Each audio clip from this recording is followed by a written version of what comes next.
This little book contains two novellas by John Steinbeck, Of Mice and Men and Cannery Row, and I'm going to talk about Cannery Row in this video. I bought this book in 1967 and read it then as a teenager in my very early 20s. And I read it again 45 years later with a reading group of mine, and it's very interesting to compare my views about it then on both occasions rather. Steinbeck impressed me no end when I was a young man, as it did many of my generation. I mean, his great work was, I think, The Grapes of Wrath and maybe East of Eden. The Grapes of Wrath is, for me, one of the books of my life, really. One of the most profound, moving, brilliant novels I've ever read.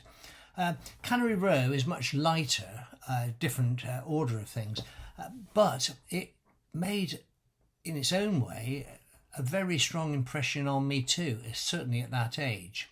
Let me just read the opening chapter because it gives a flavour really of Steinbeck's writing style as well as the kind of subject matter he's talking about. Here we go. Cannery Row in Monterey in California is a poem, a stink, a grating noise, a quality of light, a tone, a habit, a nostalgia, a dream.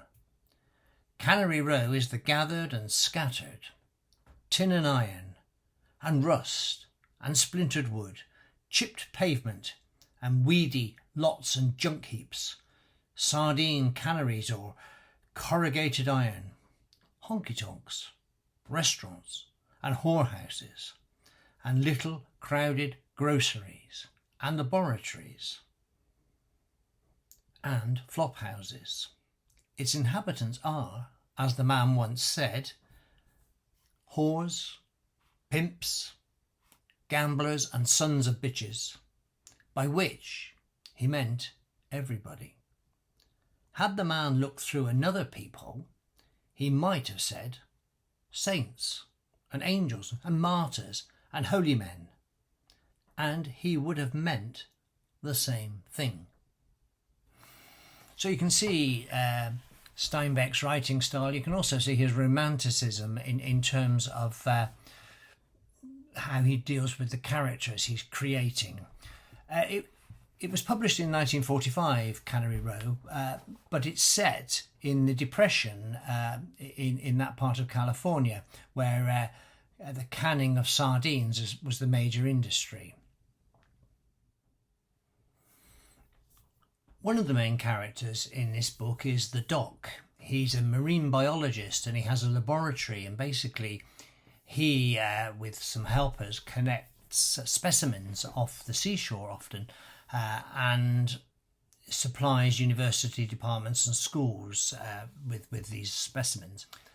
The Doc is based on a real friend of Steinbeck's who did live in that part of the world.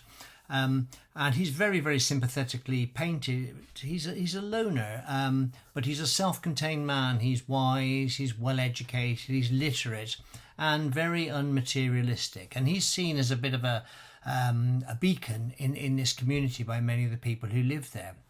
Another major character, or set of characters, are Mac and the boys. And these are down and outs who don't work much, who like a good party with lots of Californian red wine, but they're painted as people who are good at heart, and they're surviving in the Depression, and they have a sense of comradeship and community, and they often do spare jobs for Doc, whom they respect very much.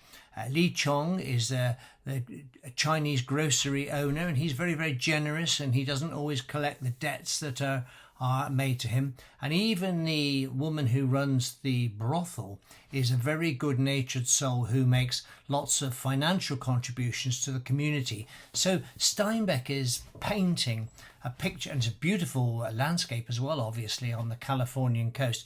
Steinbeck's painting a picture of a very relaxed, mutually supportive community. And I think when you read that when you're young, you think, well, that's how the world should be, and that's how I would like to live my life without all the burdens of responsibility, etc.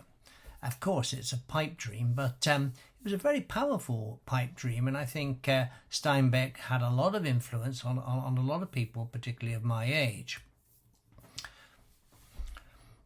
So as well as creating all these fantastic characters who are very affectionately portrayed, Steinbeck was certainly not averse to some philosophical speculations, and often in this book and elsewhere he'll break off and make sort of bigger comments on society and the way people live their lives.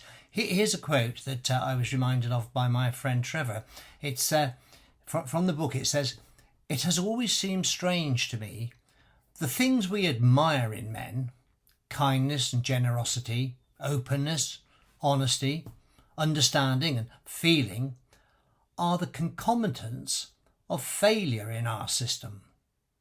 And those traits we detest, sharpness, greed, acquisitiveness, meanness, egotism, and self-interest, are the traits of success. And while men admire the quality of the first, they love the produce of the second." I think he could be spot on, Steinbeck, sometimes. So although, in some ways he came across as naive, he was also very grounded in the kind of hard lives that people lived, but also in big abstract ideas as well. Great at combining all those things. How was the book received when I came back to it with my reading group? Well, let me just read what I wrote in my journal at the time. I said,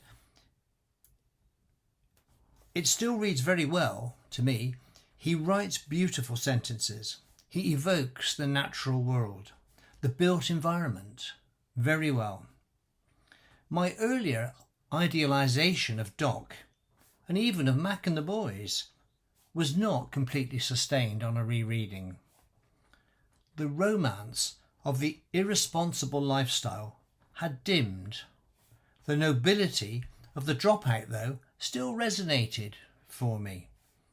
There was various opinions in the group, from people who loved it more than I did first time round, through to others who said, "However can you glorify such irresponsible, antisocial almost behaviour on the part of people?" And it made me think. I thought, yes, the person who said this, quite liberal-minded in lots of ways, she's right, really. These are totally irresponsible people.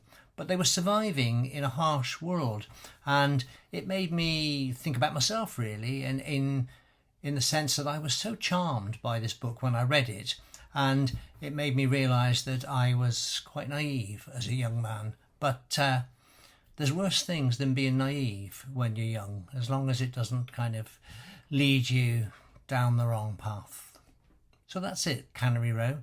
I think it's really still worth a read. But I'm sure it will look different to people of different ages growing up in a different period. I'd be interested to know what people think. Okay,